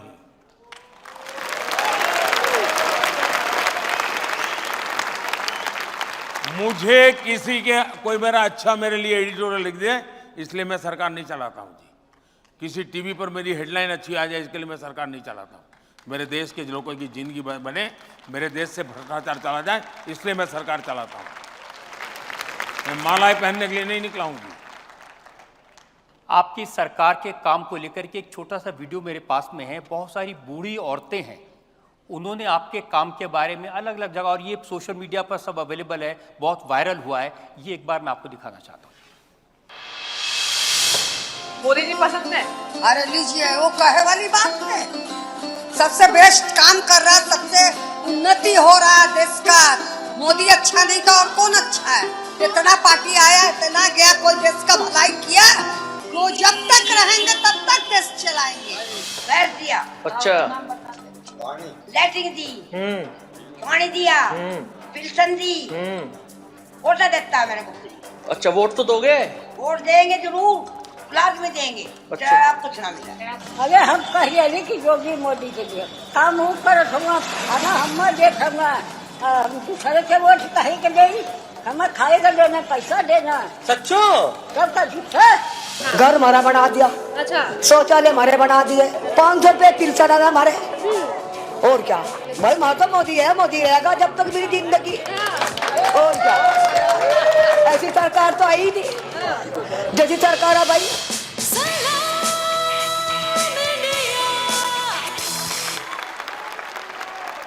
एक तो मैं इन माताओं का बहुत आभारी हूं कि वो ऐसा खुल करके आशीर्वाद दे रही हैं। लेकिन मीडिया जगत के लोग जरा एनालिसिस करें कि बड़े बड़े नेता भी इतनी बारीकी से, इतनी स्पष्टता से नहीं बोलते हैं जितना एक अनुभव किया हुआ व्यक्ति बोल रहा है। मतलब ये सच्चाई बोल रही है, ये शब्दों का श्रृंगार नहीं है, ये भीतर से निकला हुआ एक आशीर्वाद का पत्र है जी। और यही मेरी ताकत है। और मेरी सरकार की अगर कोई विशेषता है तो यही है लास्ट माइल डिलीवरी।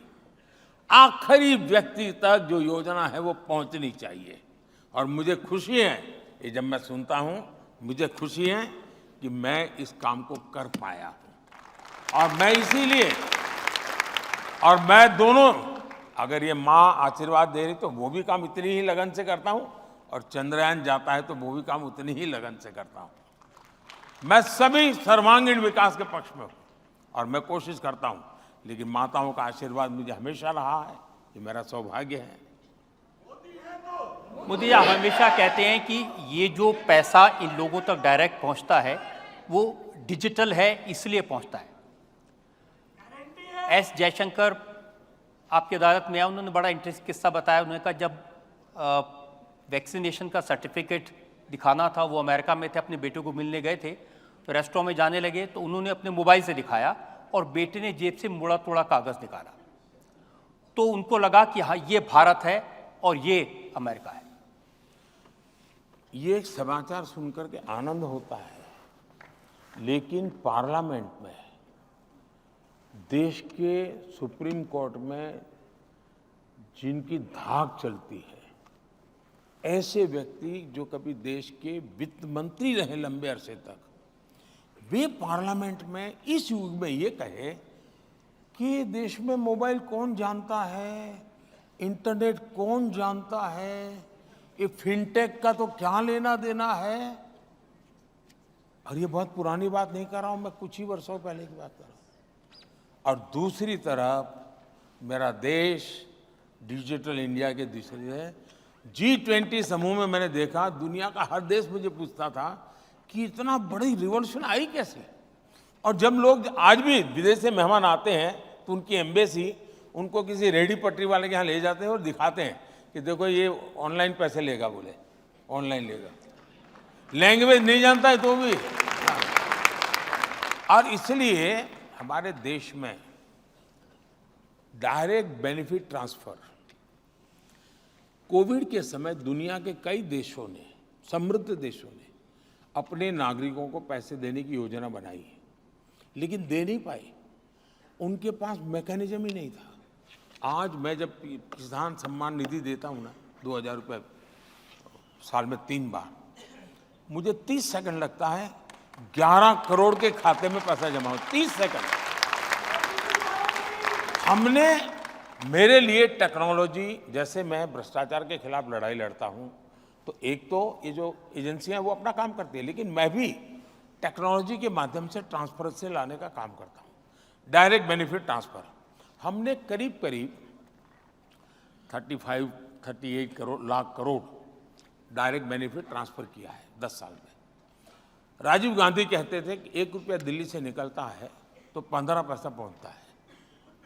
अब वो कौन सा पंजा ये 85 पैसे मार लेता था, क्योंकि उस समय तो पंचायत से लेकर पार्लियामेंट तक उन्हीं की सरकार थी।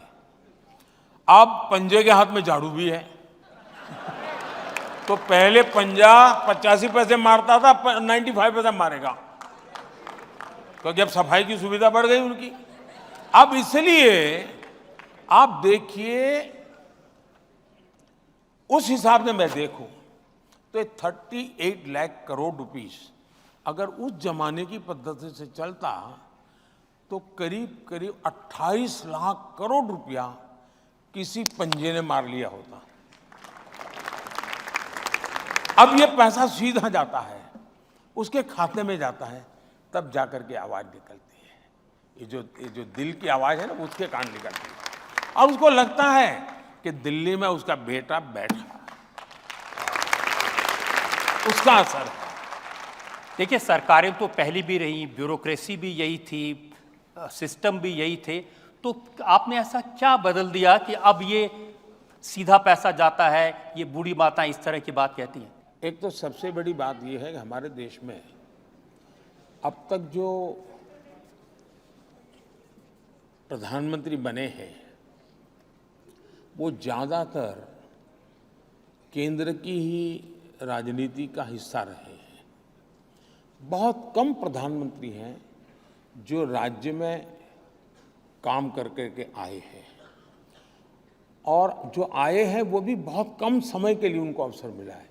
मैं देश का पहला ऐसा प्रधानमंत्री बना जिसको लंबे अरसे तक, लॉन्गेस्ट टेन्योर है मेरे स्टेट का, और एक अच्छे राज्य का लंबे अरसे तक मुख्यमंत्री रह करके आया, और वो भी एक ऐसा मुख्यमंत्री जो काम करने वाला मुख्यमंत्री, यानी फाइलें खाली देखने वाला नहीं, बदलाव की विजन के साथ काम करने वाला। तो मेरे पास वो अनुभव है। तो एक तो उस अनुभव, और जैसे मैंने एक छोटा सा काम किया, शायद मैं पहली बार मीडिया के सामने बात बताता हूँ। मैं जब थोड़ा लंबा समय जाएगा तो जी बिल्कुल, आपके दर्शक बाद में तंग आ जाएंगे। नहीं, ये तो देखिए, आप बताइए, तंग आ जाएंगे। मैं दो अनुभव सुनाना चाहता हूँ, इससे आपको पता चले कि काम कैसे होता है और कैसे करना चाहिए। मैं अचानक मुझे मुख्यमंत्री बनना पड़ा था 7 अक्टूबर को 2001 को। मैं कभी एमएलए नहीं बना, मैंने कभी पुलिस थाना नहीं देखा था, मुझे कुछ ये सरकार वर्कार कुछ समझ ही नहीं थी। It's a fact of my life. अचानक मुख्यमंत्री बना तो भूकंप था वहाँ, तो भूकंप के कुछ महीनों के बाद मुझे काम मिला। तो मैं शपथ लेने के तुरंत बाद भूकंपग्रस्त इलाके में चला गया, क्योंकि उस शताब्दी का दुनिया का एक बड़ा भूकंप माना जाता है। तो मैं देखा कि लोग तो 7-8 महीने हो चुके थे भूकंप को, शिकायतें कर रहे थे, स्थितियां भी मुझे कोई नज़र नहीं आई बदलती। तो मैं देखा कि भी मैं वापस आया, मैंने मेरे अफसरों की मीटिंग ली। फिर मैंने उनको पूछा कि भाई कैसे हैं, क्या है, आगे कैसे करेंगे भूकंप का। तो उन्होंने मुझे बताया सारा कि भाई मार्च महीने तक ये होगा, मार्च महीने तक ये होगा, मार्च महीने तक ये होगा। मैंने कहा तुम्हारे दिमाग में है ये जो फाइनेंशियल ईयर घुस गया है, देश उससे नहीं चलता है। मुझे पहली लड़ाई मेरी वही हुई। मैंने कहा तुम दिमाग में से फाइनेंशियल ईयर निकाल दीजिए, मार्च महीना निकाल दीजिए। 26 जनवरी जब एक साल होगा, दुनिया भर का मीडिया कुछ कचबुझ में आएगा, उस दिन वो ये देखेगा, तब उसको ये तुम बॉल लेके मत खड़े रहना कि मार्च तक का हमारा योजना है। मुझे बताओ तुम दिसंबर एंड तक क्या करोगे, सारा प्रोग्राम प्रीपोन करो। तो अफसरों को लगा यार ये आदमी को कुछ समझ है। फिर मैंने कहा कोई शायद 43 ब्लॉक्स ऐसे थे जो भूकंप ग्रस्त थे। तो मैंने अफसरों को कहा सभी सचिव एक एक ब्लॉक में जाएगा, फ्राइडे सैटरडे संडे वो वहीं रहेगा भूकंपग्रस्त इलाके में। मंडे को शाम को मैं मीटिंग लूंगा रिव्यू की। और जो ब्लॉक में आप जाएंगे, आप ये मान के चलिए कि आप उस ब्लॉक के चीफ मिनिस्टर हैं, आप ही चीफ मिनिस्टर हैं, करके आओ। मैंने कहा अब ये गए, वापिस आए, मैंने मीटिंग ली। बोले साहब ये तो हो ही नहीं सकता। मैंने कहा क्यों? ये बोले हमारा नियम ऐसा है। मैंने कहा नियम किसने बनाया? बोले हमने बनाया। क्यों? एयर कंडीशन का करके बनाया था। जमीन पे जाकर के आया, उनको पता चला सरकार के बने हुए नियम ही जनता के खिलाफ थे। मैंने कहा ना आप ब्लॉक के सीएम हैं, मुझे बता के आप कैसा सीएम मेरा काम करता है बताओ। उन्होंने फिर सारे नियम बदले, रेगुलेशंस बदले, और उनको लगा कि प्रैक्टिकल होना पड़ेगा। और सचमुच में दिसंबर एंड तक इतना बढ़िया काम हो गया। और मैंने जनवरी में आकर के दिल्ली में प्रेस कॉन्फ्रेंस की थी। मैंने दिल्ली में दुनिया के सभी एम्बेसीज को बुलाया था, क्योंकि सभी देशों ने मदद की थी गुजरात को। और मैंने देखा कि 22 जनवरी से दुनिया भर का मीडिया वहां पहुंचा हुआ था। और आप मीडिया देख लेना, सिवाय तारीफ कुछ नहीं है उसमें, सिवाय तारीफ कुछ नहीं है। तो गवर्नेंस को कैसे, वही ब्यूरोक्रेसी, वही नियम, वही चल। फिर मैंने यहाँ आया तो क्या काम किया वो दूसरा बताता हूँ। मैंने सारे सचिवों की मीटिंग की। ये सब बड़े बड़े लोग हैं, मेरे जैसे तो सैकड़ों नेताओं को देख चुके हैं। कई लोग तो ऐसे जो 2-2, 4-4 प्रधानमंत्री देख चुके हैं। तो उनके लिए तो ये सब चना ममरा होता है, ये हकीकत है। तो मैंने मीटिंग की। मैंने कहा भाई ये काम करना है। आप लोग जब मसूरी से निकले होंगे, पहली पोस्टिंग जो आपकी हुई होगी आईएएस का, घर में बड़ी आईएएस बढ़ गया वगैरह, मगर पहली जहां नौकरी की थी, जो छोटा सा एरिया रहा होगा जहां आपको भेजा गया होगा, मैंने कहा कि आप वहां वापस जाइए, उसी गांव में जाइए, हो सके तो पूरे परिवार को लेके जाइए। और उस समय कहाँ रहते थे, दफ्तर कैसा था, उस समय गांव कैसा था, ये सारा अपने परिवार को दिखाइए, खर्चा सरकार करेगी। और आकर के मुझे बताइए कि आप वहां से यहां पहुंच गए, जिस गांव को आप छोड़ के आए था वो कहां है? मुझे कोई क्लास नहीं लेना पड़ा, सबने आकर के कहा कि साहब हमारी आंखें खुल गई। हम 30 साल पहले जहां गए थे वहां तो वैसा का वैसा हालत है, हमारी जिंदगी तो बदल गई, हमारे बच्चे तो दुनिया में पहुंच गए, वो वही है। मैंने कहा किसने बनाई नीतियां? तो मैं उनको रियलाइज करवाता हूं, मैं उनको मोटिवेट करता हूं। इसलिए सरकार वही, दफ्तर वही, फाइल वही, कानून वही, नियम वही, लेकिन अगर थोड़ा तरीका बदल दें तो स्थितियां बदली जा सकती है, और वो मैं बदल रहा हूं।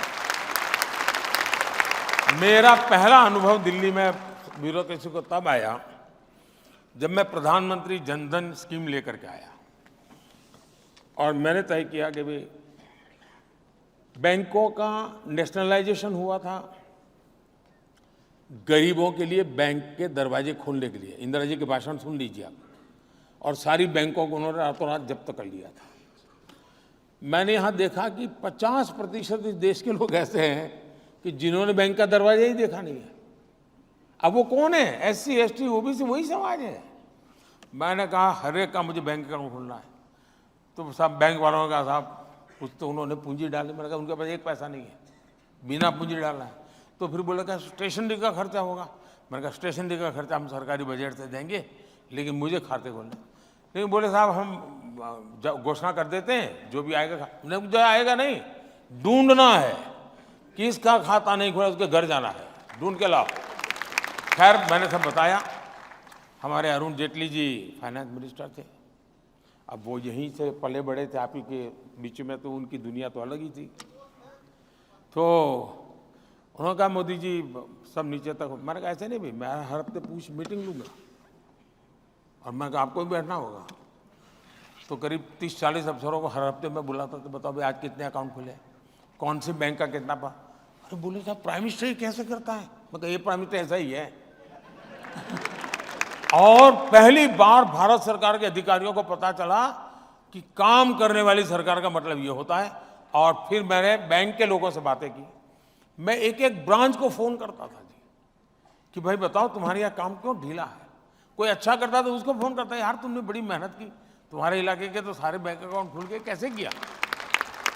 तो मैं करीब 3 महीने उसमें लगा रहा और आज मुझे गर्व है कि मेरे देश के हर गरीब का बैंक में अकाउंट है जी। और उसके कारण ये डायरेक्ट बेनिफिट ट्रांसफर हुआ है जी। अगर वो न होता, अच्छा जब मैं पहले खाते खुलवाता था तो लोगों को लगता था यार मोदी जी के दिमाग में किसी ने भर दिया है। उनको मालूम नहीं है कि मोदी की डिजाइन बहुत लंबी होती है। उस समय सिर्फ खाते खोलता था, मैं आज उसकी जिंदगी बदल रहा हूं उसके माध्यम से। और आज लाखों करोड़ रुपया बैंकों के उनके नाम पे जमा है जी, जो कभी बेचारे घर में अनाज के अंदर छुपा करके रखते थे पैसे, और कभी पति की आदत, ये दिल्ली जैसी सरकार हो, किसी को शराब पिलाने की आदत डाल दी हो तो वहां से वो पैसे भी मार लेता था। तो मैंने कईयों की जिंदगी बचाई है जी। उन्होंने तो अच्छा किया था, एक के साथ एक बोतल फ्री। इसका कारण है कि उनको हर बोतल पे पैसा कमीशन मिलता है। भ्रष्टाचार उनका बोतल पे है और इसलिए वो फ्री देने में कमीशन उनका तो पक्का है। वो ये कहते हैं कि बाकी जगह तो नोटों की गड्डियां मिलती हैं, मेरे यहाँ एक चवन्नी भी नहीं मिली। ऐसा है कि वो अफसर रहे हुए, इसको मालूम है कि सरकार किस प्रकार से करती है, तो उन चीज़ों की वो तो घेराबंदी कर ही लेंगे। जो अनुभवी चोर रहता है ना, उसको बड़ी सुविधा रहती है कि जो सरकार में रहा हुआ अफसर होगा उसको मालूम होगा ईडी ऐसे जाएगी, सीबीआई ऐसे जाएगी, पर इतनी चीज़ों को चौक चौकन कर लीजिए फिर प्रॉब्लम नहीं होगा। ये सोच के रखता है जी। जैसे आप लोग हैं इतने सालों, कोई भी पॉलिटिकल लीडर आएगा तो आप आराम से तय कर सकते हैं कि ऐसा करेगा।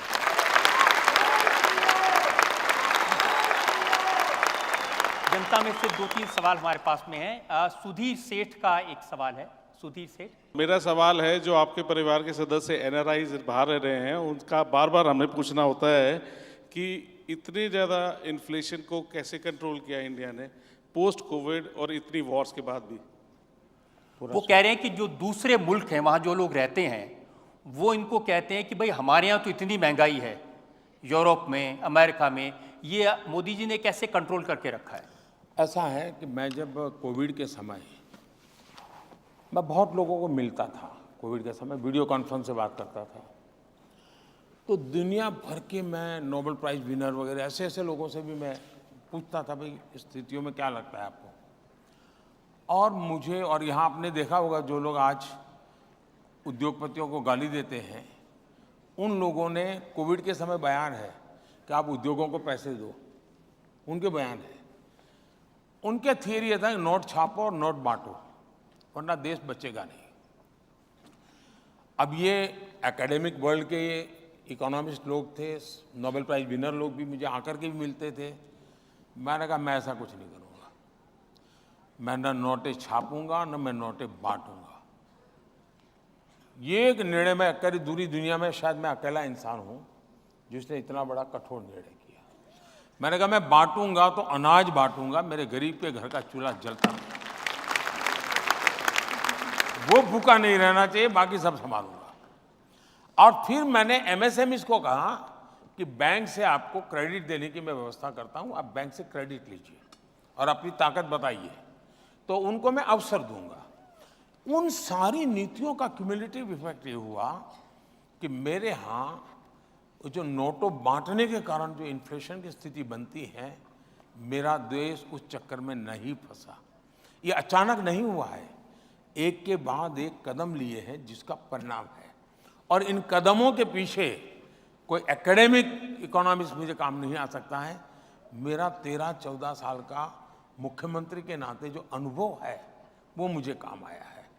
मैं आपको हैरानी होगी जान करके, हिंदुस्तान में शायद नेशनल लेवल पे मैं अकेला एक ऐसा लीडर हूं, मैं शायद कह रहा हूं, जिसने इस देश के कम से कम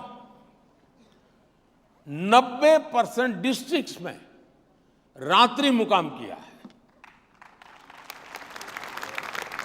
इस देश के 90% डिस्ट्रिक्ट में रात्रि मुकाम किया हुआ मैं इंसान हूं, दरी पर सोकर के निकला हुआ इंसान हूं, और इसलिए मुझे जमीनी चीजों की समझ है। और यहां मेरे पास इंफॉर्मेशन के रिसोर्सेज है। इन सबको जब मिला करके मैं निकालता हूं, उसमें से एक पॉलिसी बनती है, और उसका परिणाम है कि आज इंदिरा जी के समय सबसे ज्यादा इन्फ्लेशन था हमारे देश में। मनमोहन सिंह के समय आज से भी ज्यादा इन्फ्लेशन था। इतना ही नहीं, अगर लाल किले से पंडित नेहरू का एक भाषण आप यूट्यूब पर जाएंगे, मैं चाहूंगा कि ये गूगल गुरु वाले जितने विद्यार्थी हैं वो जरा यूट्यूब पर जाकर के देखें। पंडित नेहरू का लाल किले का भाषण है, और लाल किले के भाषण पे वैसे आप इंदिरा जी का भाषण सुनिए, नेहरू जी का सुनिए, राजीव गांधी जी का सुनिए, मनमोहन सिंह जी का सुनिए, इन सब के भाषण में एक चीज कॉमन है। एक, गरीबी हटाओ, दूसरा महंगाई, इन सब के भाषण में है लाल किले से। और कारण क्या दिया नेहरू जी ने? नेहरू जी ने कारण ये दिया कि महंगाई बहुत है, मैं जानता हूं आपको तकलीफ होती होगी, लेकिन आपको पता है नॉर्थ कोरिया और साउथ कोरिया में लड़ाई चल रही है, और उसके कारण हमें जरा महंगाई का मार झेलना पड़ रहा है। ये उस समय उनका भाषण। तब दुनिया का ग्लोबलाइजेशन का माहौल कहीं नहीं था। नॉर्थ कोरिया साउथ कोरिया की लड़ाई से भारत का कोई लेना देना नहीं था। उसके बाद भी भारत की महंगाई के लिए उन्होंने ठिकरा फोड़ा था नॉर्थ कोरिया साउथ कोरिया की लड़ाई में। नेहरू जी का भाषण अवेलेबल है, ये मैं ऐसे नहीं बोल रहा हूं।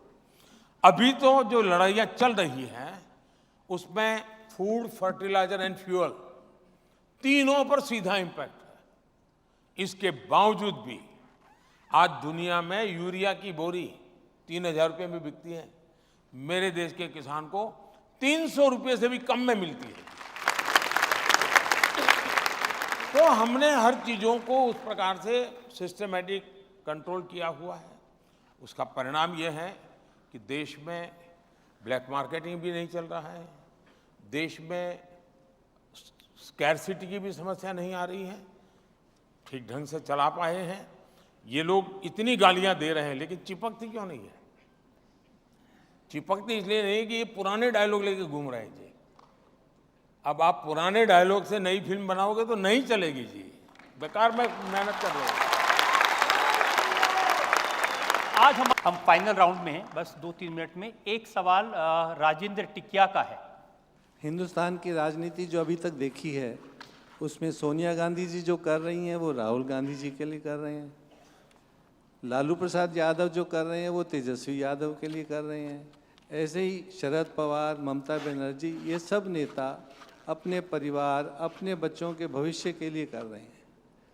आप जितनी अथाह मेहनत, आपकी मेहनत के मुरीद तो आपके विरोधी भी हैं।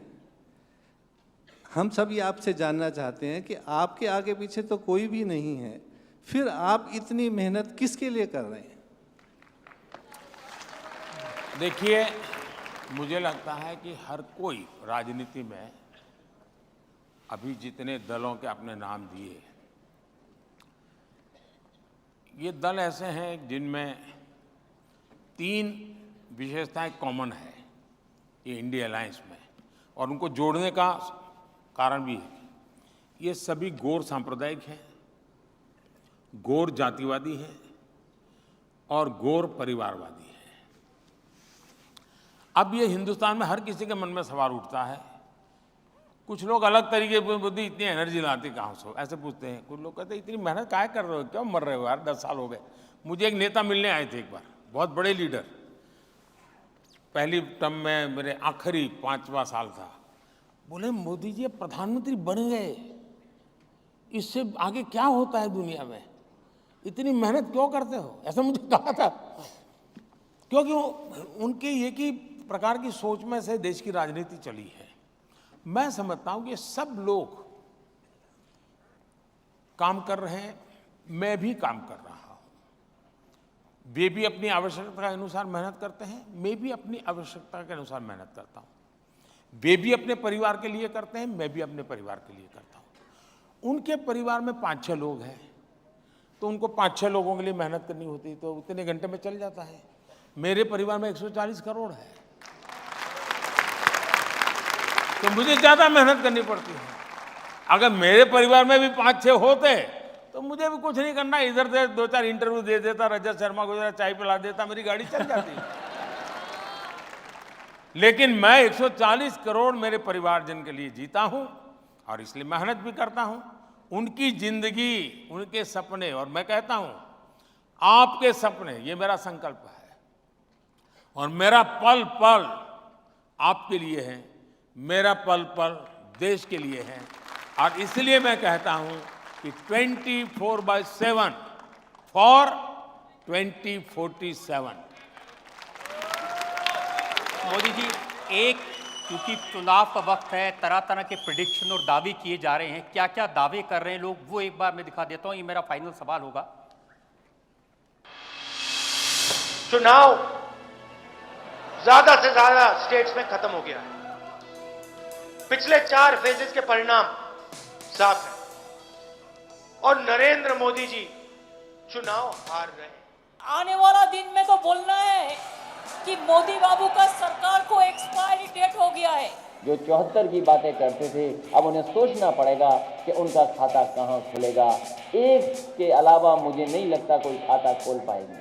आम आदमी पार्टी के 7 सांसद भारी बहुमत से जीत रहे हैं, हमारे जितने भी सर्वे आ रहे हैं।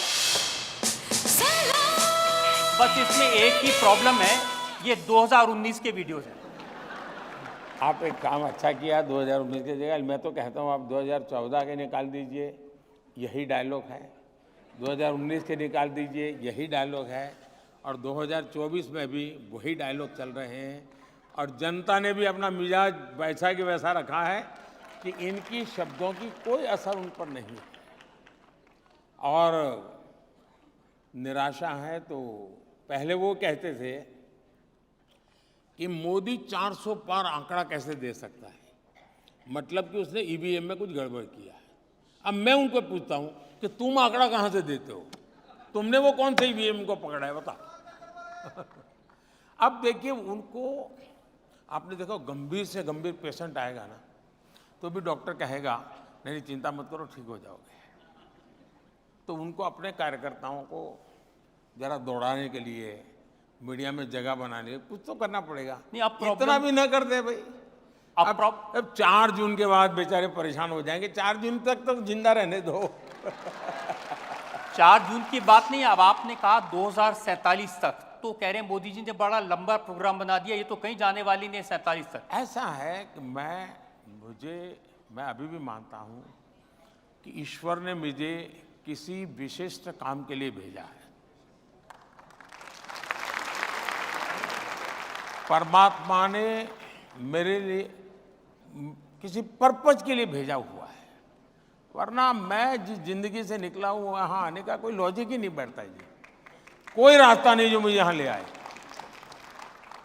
ईश्वर ने ही इस काम के लिए मुझे कहा है, मुझे भेजा है, और मेरा मार्गदर्शन भी परमात्मा स्वयं कर रहे हैं, मुझे रास्ता भी परमात्मा स्वयं दिखा रहे हैं।